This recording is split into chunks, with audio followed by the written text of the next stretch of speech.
مرنے کے بعد کوئی زندگی بکواس ہے، نہ کوئی سورج نر کچھ بھی، یہ پنرجنم یہ سب بیکار ہے، کچھ نہیں، جب آپ مر گئے آپ مر گئے۔ یہ سب کہ کوئی آپ کو سپریم پاور دیکھ رہی ہے، سب بیکار ہے۔ مرنے کے بعد کوئی زندگی بکواس ہے، نہ کوئی سورج نر کچھ بھی، یہ پنرجنم یہ سب بیکار ہے، کچھ نہیں، جب آپ مر گئے آپ مر گئے۔ یہ سب کہ کوئی آپ کو سپریم پاور دیکھ رہی ہے، سب بیکار ہے۔ مرنے کے بعد کوئی زندگی بکواس ہے، نہ کوئی سورج نر کچھ بھی، یہ پنرجنم یہ سب بیکار ہے، کچھ نہیں، جب آپ مر گئے آپ مر گئے۔ یہ سب کہ کوئی آپ کو سپریم پاور دیکھ رہی ہے، سب بیکار ہے۔ جو لوگ اپنی مرضی کی زندگی گزارنا چاہتے ہیں نا، ان کے پاس آخری حل ہے ڈینائل آف گاڈ، خدا کا ہی انکار کر دو، آخرت کا ہی انکار کر دو، تاکہ یہ ہر وقت جو ٹینشن ہے دماغی ختم ہو جائے۔ کاش تم وہ وقت دیکھ لو جب یہ اپنے رب کے حضور کھڑے کیے جائیں گے۔ قال الیس ھذا بالحق، اللہ فرمائے گا بتاؤ کیا یہ سچ نہیں ہے، مرنے کے بعد جی اٹھنا؟ قالوا بلا وربنا، وہ کہیں گے کیوں نہیں، اور اے ہمارے رب تیری قسم کہ ایسا ہی ہے۔ قال فذوقوا العذاب بما کنتم تکفرون، تو اللہ فرمائے گا ٹھیک ہے چکھو پھر آپ اس عذاب کا مزہ۔ اللہ فرما رہے ہیں ہاں پتہ چل گیا، وہ کہیں گے ہاں پتہ چل گیا۔ ما خلقنا السماوات والارض وما بینہما لاعبین، ہم نے زمین و آسمان اور جو کچھ ان کے درمیان ہے یہ کھیل کے لیے پیدا نہیں کیا۔ ما خلقناہما الا بالحق، زمین و آسمان کی پیدائش کسی مقصد کے تحت ہوئی۔ ولکن اکثرہم لا یعلمون، لیکن اکثر لوگ اس حقیقت سے ناواقف ہیں۔ لیکن اکثر لوگ آپ دیکھیں ان کا آپ کانفیڈنس لیول دیکھیں، آپ جس سے بھی پوچھیں نا وہ کہے گا جی بنو پتہ ہے سب کچھ۔ اور اللہ ہمارے اکثر لوگ ناواقف ہیں، وہ سیریس لے ہی نہیں رہے خدا کی اس کریشن کو کہ بھئی مر کے اللہ نے مقصد کے لیے پیدا کیا۔ مقصد کیا ہے؟ الذی خلق الموت والحیات لیبلوکم ایکم احسن عملا، ہم جانچنا چاہتے ہیں تم میں سے کون اچھے اعمال کرتا ہے کون سے برے اعمال کرتا ہے۔ کسی نے کوئی مقصد بیان کیا ہوا ہے، کسی نے کہا جی وہ آپ نے جو مخلوق کی خدمت کے لیے اللہ نے پیدا کیا، کوئی کہتا ہے جی اولیاء اللہ کو مرتبے دینے کے لیے پیدا کیا، کوئی مقصد بیان کرتا ہے، وہ کوئی مقصد، او اللہ بندے بڑی فکر کرو تو اڈل کے بڑھنی ہے۔ ہر بندے نے اللہ کے حضور ثم لتسألن یومئذ عن النعیم، اس دن پھر قیامت والے دن تم سے تمہارے اعمال کے بارے میں پرسش ہو۔ اس لیے پیدا ہوئے ہیں اور تو کوئی مقصد ہی نہیں ہے، سیدھا سا مقصد ہے، چونکہ یہ کام اوکھا ہے نا اس واسطے انہوں چھوڑ کے باقی مقصد بڑھا لینا۔ ٹھیک ہے، اب دیکھ لیں اللہ نے ذکر کیا نا کہ ہم نے زمین و آسمان کو با مقصد پیدا کیا، یہ حق کے ساتھ، حق کی ٹرانسلیشن ہوتی ہے پرپس فل، با مقصد۔ قرآن کے بارے میں بھی آیا وَبِالْحَقِّ أَنزَلْنَاهُ وَبِالْحَقِّ نَزَلَ، ہم نے قرآن کو حق کے ساتھ اتارا اور یہ حق کے ساتھ اترا، یعنی مقصد کے لیے اتارا اور یہ اپنا مقصد لے کر آیا۔ اور مقصد کیا؟ انسانیت کی ہدایت، آخرت کی کامیابی۔ تو اب یہ ذکر آیا نا کہ ہم نے زمین و آسمان کو کسی مقصد کے لیے پیدا کیا، اور ساتھ ہی ذکر آ گیا ان یوم الفصل میقاتہم اجمعین، یقیناً فیصلے کا دن ان سب کے لیے مقرر وقت ہے، یعنی فیصلہ ہوگا۔ پھر یہ نہیں ہے کہ جناب یہاں پہ آپ نے یاشی کی زندگی کی ہے تو آخرت بھی آپ کی یاشی کی ہوگی، نہیں، دنیا جو اللہ کی مرضی کی گزارے گا اسی کی آخرت اس کی مرضی کی ہوگی، اور جو دنیا میں اپنی مرضی کی زندگی گزارے گا آخرت پھر اللہ کی مرضی کی۔ اللہم اجرنا من النار، اللہم اجرنا من النار، اللہم اجرنا من النار، اللہم من احییتہ منا فاحیہ علی الاسلام ومن توفیتہ منا فتوفہ علی الایمان، آمین۔ یوم لا یغنی مولا عن مولا شیئا، قیامت کا وہ دن ایسا ہوگا جب کوئی دوست کسی دوست کے ذرا کام بھی نہیں آئے گا، ولا هم ینصرون، نہ ہی ان کی مدد کی جائے گی، الا من رحم اللہ، ہاں جس پہ اللہ رحم کرے بس اللہ ہی کے رحم پہ ہوگا، کوئی کسی کے کام نہیں آئے گا۔ آپ کہتے رہے کہ شیخ عبد القادر جیلانی فرماتے ہیں کہ جی میں اس وقت تک جنت میں نہیں جاؤں گا جب تک اپنے سارے مرید نہ لے جاؤں، تسی پاویں جھوٹ مارتے رہو۔ نہ شیخ عبد القادر جیلانی کی جرت تھی کہ وہ یہ بات کرتے، جھوٹی منسوب کر دی ہے۔ اللہ فرما رہے جس پہ اللہ ہی رحم کرے انہ هو العزیز الرحیم، بے شک وہی عزت والا ہے، غالب ہے اور رحم فرمانے والا ہے۔ غالب اتنا ہے جب چاہے پکڑ سکتا ہے، رحم یہ ہے کہ ڈھیل دیتا ہے۔ اچھا ان ظالموں سے پوچھیں، یہ ویسے تو بخاری مسلم کی حدیث بیان کر رہے ہوتے ہیں کہ قیامت دن نبی بھی کہہ رہے ہوں گے نفسی نفسی، تو شیخ عبد القادر جیلانی کہہ رہے ہوں گے کہ میرے مرید وہ نہیں نفسی نفسی کر رہے ہونے، ان کا مرتبہ جو ہے وہ حضرت ابراہیم علیہ السلام، عیسیٰ علیہ السلام، موسیٰ علیہ السلام سے زیادہ ہے۔ یار مت ماری ہوئی ہے تو اللہ دے بندے اپنی بھی عقل استعمال کرو. بزرگوں کے بارے میں کیا کانسیپٹ انہوں نے کیا ہوا ہے, اور وہاں نبیوں کے بارے میں کیا کانسیپٹ. یہ بڑا خطرناک معاملہ ہے. بخاری مسلم دونوں میں حدیث ہے, اے میری بیٹی فاطمہ اس بات پہ نہ اکڑنا کہ تم اللہ کی نبی کی بیٹی ہو, اگر اللہ نے پکڑ لیا میں تمہارے کچھ کام نہیں. اب اور آپ کو کس طریقے سے یقین نبی علیہ السلام دلائیں تو اب آپ مانیں گے کہ کوئی کسی کی وجہ سے کوئی دھونس کے ساتھ کسی کو جنت میں نہیں لے کے جا سکتا.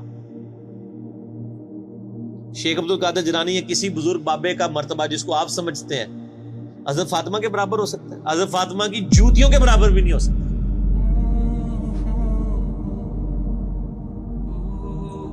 تو آپ دیکھ لیں کتنے بڑے بڑے انہوں نے لوگوں نے دعوے کیے اپنے بزرگ بابوں کے بارے میں. جھوٹ ہے, 100% جھوٹ ہے.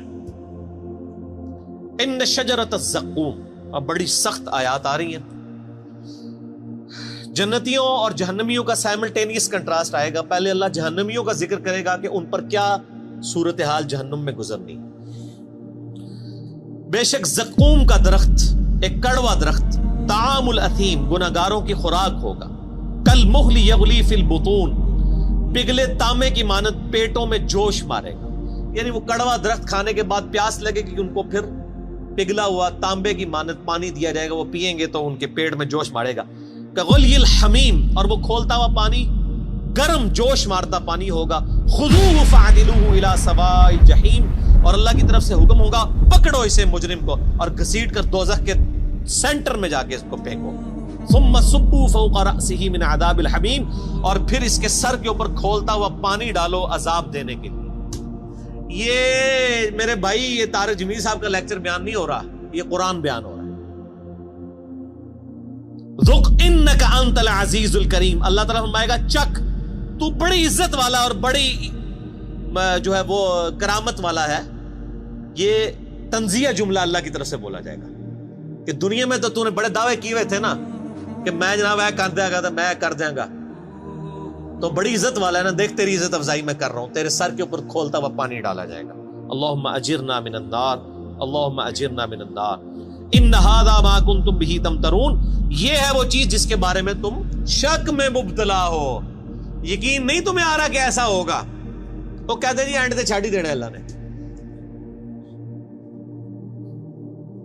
بس ایویں تھوڑی تمکی شمکی ہوئے گی بس. یہ یہودیوں کا عقیدہ تھا. ان کو میں نے پھکی دنیا میں دی ہوئی ہے کہ آپ, وہ کہتے ہیں اللہ بڑا غفور رحیم ہے جی. ماں دیکھو, ماں کوئی دوزخ میں پھینک سکتی ہے کسی بچے کو, اللہ تعالیٰ کیسے پھینکے گا. میں کہتا ہوں جی آخرت تو کسی نے نہیں دیکھی, میں آپ کو ویڈیو نہیں دکھا سکتا, قرآن تو موجود ہے نا, یہی پڑھ کے دیکھ لو. یہ کون ہے, یہ قرآن کس نے نازل کیا ہے, یہ جو آیات پڑھ رہی میں نے گھر بنائی ہیں جن کے اندر یہ سارا ذکر آ رہا ہے. تو میں ان کو دنیا میں ایک مثال دیتا ہوں کہ آپ کہتے ہیں نا ماں نہیں یہ چاہے گی, تو میں آپ کو دنیا سے ایک مثال دیتا ہوں کہ آپ اور میں بھی کبھی نہیں چاہیں گے کہ آپ کا کوئی دشمن ہو, اس کے 4-5 چھوٹے چھوٹے بچے ہوں, اور آپ اس کی دشمنی میں اس لیول پہ جائیں کہ آپ اس دشمن کی بیوی کو مار دیں. آپ کہیں گے نہیں یار اس کا کیا قصور ہے, اس کے بچوں کا کیا قصور ہے, رحم کھائیں گے نا کہ یار اس کی ماں مر گئی بچوں کی, ان بچوں کو بیوہ, جب یہ بچے جو ہیں وہ یتیم ہو جائیں گے تو جو ماں کے بغیر رہیں گے, اور نئی جب ستیلی ماں آئے گی ان کے ساتھ کیا سلوک کرے گی, ان کے مینٹل ماڈلز تک بدل جائیں گے. ترس کھائیں گے نا آپ, اور میں تو کھائیں گے نا. تو کیا اللہ تعالیٰ بھی ایسے لوگوں پہ ترس فرماتا ہے؟ کیا دنیا میں ہزاروں مائیں ایسی مر نہیں جاتی پریگنینسی کے دوران جن کے کئی چھوٹے چھوٹے بچے ہوتے ہیں؟ تو آپ کی ڈاکٹرائن مان لی جائے کہ اللہ تعالیٰ ماں سے بھی زیادہ رحم کرنے والا ہے, تو پھر کبھی کسی ایسی عورت کو موت نہیں آنی چاہیے جس کے 4 چھوٹے چھوٹے بچے ہوں. پھکی تو آڈے سارے بزرگوں کی کتاباں فارغ جے, میں تو پریکٹیکل مثال دے رہا ہوں. بتائیں مجھے ماں سے زیادہ پیار کرتا ہے جی, کس طرح دوزخ میں پھینکے گا؟ وہ دنیا میں وہ کر رہا ہے آپ کے ساتھ, ہزاروں عورتیں مار رہا ہے جن کے چھوٹے چھوٹے بچے ہیں. اب رحم کدھر گیا؟ آپ نے رحم کا کیا کانسیپٹ سمجھا ہوا ہے؟ وہ ایک بوڑھی دادی اما ہے جو پسیج جائے گی, اور رحم فرمانے والا ہے میرے بھائیوں ان پر جو واقعی اس کی طرف رجوع لائیں.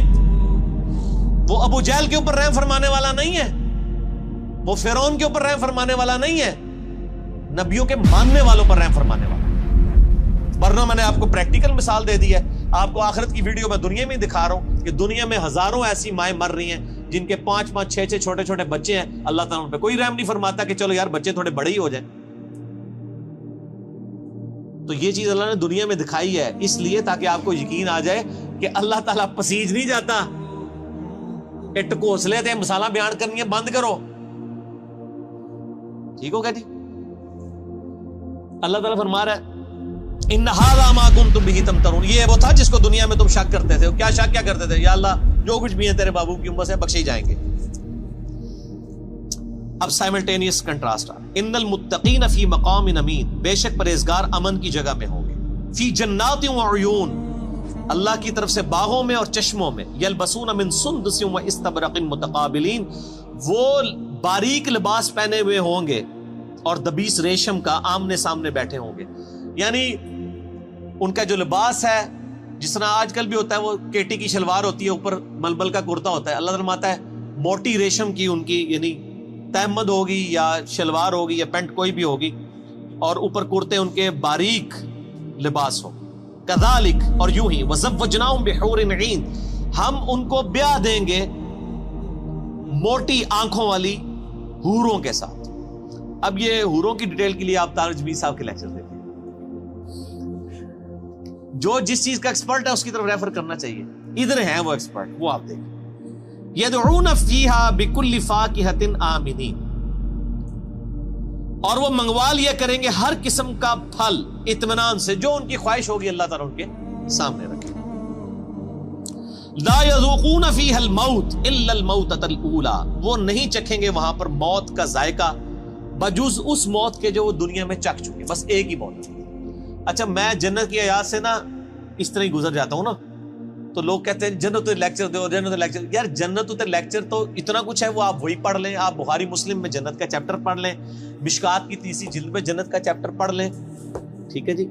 اور یہ ساری چیزیں کرنے سے یہ تو اسی طریقے سے کہ آپ بریانی کے فضائل بیان کرنا شروع کر دیں. بریانی تک پہنچنے کے لیے بھی تو ایک ایفرٹ کی ضرورت ہے نا. تو وہ سب کو پتا ہے دنیا میں. میرا خیال ہے جنت کے بارے میں تو سب کو ہی پتا ہے.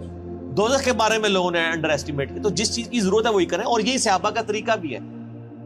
بخاری مسلم اٹھا کے دیکھیں، جب حضرت عمر کو زخم لگا تو ان کے پاس آ کے صحابہ کہہ رہے ہیں کہ آپ کی وجہ سے اللہ تعالیٰ نے اسلام کو اتنی شوکت دی ہے، رومن پرشین امپائر گری ہے، اور ہم اللہ سے امید کرتے ہیں کہ آپ اللہ کے حضور آپ تو بخشے بخشائیں. یہ بخاری مسلم دونوں میں ہے.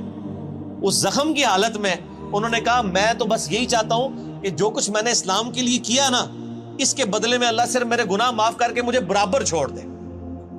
جنت تو چھوڑ دو، بس مجھے برابر کر دے کہ میرے گناہ اور نیکیاں برابر ہو گئی ہیں، میں بریک ایون پوائنٹ پہ آ گیا ہوں. جنت کی بات تو حضرت عمر نے بھی نہیں کی ہے مرتے وقت، حالانکہ اس وقت ضرورت تھی کہ وہ جنت کی بات کرتا ہے کہ میں سیدھے ہی جنت ہی چلے آ جاؤ، اور جنت کی گارنٹی بھی ملی ہوئی تھی. یہ باتیں نہیں کسی کو یاد. جب ہم یہ باتیں کرتے ہیں ہمیں کہتے ہیں جی کڑوی کڑوی باتیں ہر وقت کرتا ہے. تو حضرت عمر بھی کڑوی کڑوی باتیں کرتے تھے، حالانکہ وہ تو موت کے وقت تھے، اس ٹائم تو ضرورت تھی وہ جنت کی باتیں کرتے. انہوں نے کہا بس مجھے اللہ برابر ہی چھوڑ لے رہا ہے، اتنا ہی کافی میرے. او بھائی عقل نہ ہوئے تھے موجے ہی موجاں، اور عقل ہوئے تھے سوچے ہی سوچا. جسے عقل ہو اس کو سوچ ہوتی ہے. حضرت عمر کو عقل تھی، آپ کو عقل نہیں. آپ کے بزرگوں کو، آپ کے واعظین کو، آپ کے علماء کو عقل نہیں ہے، اس لیے وہ آپ کو میٹھی لوریاں دیتے ہیں. ٹھیک ہے مست رہو. ٹھیک ہے انہوں نال ہی ہو گے کیا عمل داڑے. ٹھیک ہے وہ ہمارے ساتھ لوگ بات کر رہے ہوتے ہیں نا، یزید نو برا نہ کرو. ہم کہتے ہیں جی ٹھیک ہے اللہ آپ کا حشر یزید کے ساتھ کرے. نہیں اگر ایڈے ہی کانفیڈنٹ ہو تو منگے کرو دعا کہ یزید اور اس کے خاندان کے ساتھ ہمارا حشر ہو. ہم کہتے ہیں حسین اور اس کے خاندان مولا علی کے ساتھ ہمارا حشر ہو. ہم تو کانفیڈنٹ ہیں، آپ میں اعتماد نہیں ہے.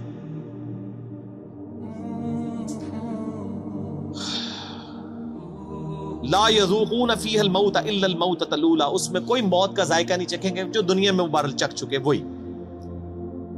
ووقاہم عذاب الجحیم. اور انہیں عذاب جہنم سے بچا لیا جائے گا. یہ ہے میرے بھائیوں کامیاب لوگ. بخاری مسلم میں حدیث ہے کہ قیامت والے دن موت کو مینڈے کی شکل میں لا کے میدان حشر میں ذبح کر دیا جائے گا. جنتی پریشان ہوں گے اور دوست کی خوشی کے ساتھ آ رہے ہوں گے کہ شاید کوئی ہمیں موت لکھ دی جائے تو ہم فارغ ہو جائیں. موت کو ذبح کیا جائے گا اور اللہ تعالیٰ کہے گا کہ جنتیوں کے لیے خوشخبری ہے کہ اب کبھی موت نہیں آئے گی، موت ہم نے ختم کر دی. اور جہنمیوں کے لیے یہ بری خبر ہے کہ موت ہمیشہ کے لیے ختم ہو گئی ہے، اب تمہیں اسی عذاب میں ہی رہنا ہے، موت مانگنے سے بھی موت نہیں ہے۔ جنتیوں کے لیے موت کا ختم ہونا خوشخبری، اور جہنمیوں دوزخیوں کے لیے سب سے بری خبر۔ اللہم اجرنا من النار، اللہم اجرنا من النار، اللہم اجرنا من النار، آمین۔ فضل من ربک، یہ تمہارے رب کا فضل ہوگا جس کو یعنی دوزخ کی آگ سے بچا لیا گیا۔ ذالک هو الفوز العظیم، یہ ہے سب سے بڑی کامیابی، دنیا کی کوئی کامیابی بڑی کامیابی نہیں۔ اور میرے بھائی دنیا میں کھرب پتی آدمی کو بھی وہی 6 فٹ 7 فٹ کی قبر ملنی ہے، وہ بھی پتہ نہیں ملنی بھی ہے کہ نہیں، اور وہی 3 کپڑوں کا کفن ملنا ہے۔ جو ایک غریب لاوارث لاش کو فٹ پاتھ پہ مرنے والی کو وہی ایک جگہ سے ہی کفن خریدا جاتا ہے، یہ نہیں ہوتا کہ اس کے لیے کوئی اسپیشل لٹھا آتا ہے، وہ بنے بنائے کفن مل رہے ہیں، سب کو برابر ہی ملتے ہیں۔ فَإِنَّمَا يَسَّرْنَاهُ بِلِسَانِكَ لَعَلَّهُمْ يَتَذَكَّرُونَ، اے نبی الاسلام ہم نے اس قرآن کو آپ کی زبان پر آسان کر دیا ہے تاکہ لوگ نصیحت قبول کریں، یعنی آپ کی اپنی مادری لینگویج عربی میں ہی قرآن نازل ہوا ہے، آسان ہے۔ بے شک مولوی کہتے رہے قرآن بڑا مشکل ہے نا، پڑھی اور ڈائریکٹ گمراہ ہو جاؤ گے، لیکن اے نبی آسان ہی ہے۔ فَارْتَقِبْ إِنَّهُمْ مُرْتَقِبُونَ، تو اے نبی آپ انتظار کیجئے، جو بات قبول نہیں کر رہے حق ان کے مقابلے پہ اب آپ انتظار کیجئے۔ فَارْتَقِبْ إِنَّهُمْ مُرْتَقِبُونَ، یقیناً وہ بھی ایک انتظار میں ہے، اور وہ انتظار یہ ہے کہ جب ان پہ موت آئے گی، عذاب چکھیں گے، پھر لگ پتا جائے گا، یہ اصل میں کہا جا رہا ہے۔ تو یہ میٹھی میٹھی باتیں ہیں، دیکھ لیں، تو قرآن نہیں پڑھا ہوا تو میٹھی میٹھی باتیں ہیں، اور قرآن پڑھا ہوا ہے تو بخاری کی حدیث ہے، نبی علیہ السلام ایک چوراہے سے گزرے، کچھ صحابہ ہنس رہے تھے، آپ نے فرمایا جو کچھ میں جانتا ہوں وہ تم جانتے ہوتے تو بہت کم ہنستے، زیادہ رویا ہی کرتے۔ ٹھیک ہو گیا؟ سورہ الدخان ختم ہوئی، اگلی دفعہ انشاءاللہ سورۃ الجاثیہ۔ اللہ تعالیٰ سے دعا ہے جو حق بات میں نے کہی اللہ تعالیٰ ہمارے دلوں میں راسخ فرمائے، اگر جذبات میں میرے منہ سے کوئی غلط بات نکل گئی تو اللہ تعالیٰ ہمارے دلوں سے محو کر دے اور ہمیں معاف بھی کر دے، ہمیں کتاب و سنت کی تعلیمات پر عمل کر کے دوسرے بھائیوں تک پہنچانے کی توفیق عطا فرمائے۔ سبحانک اللہم و بحمدک، اشہد ان لا الہ الا انت، استغفرک و اتوب الیک، وما علینا الا البلاغ المبین۔ جزاکم اللہ خیرا۔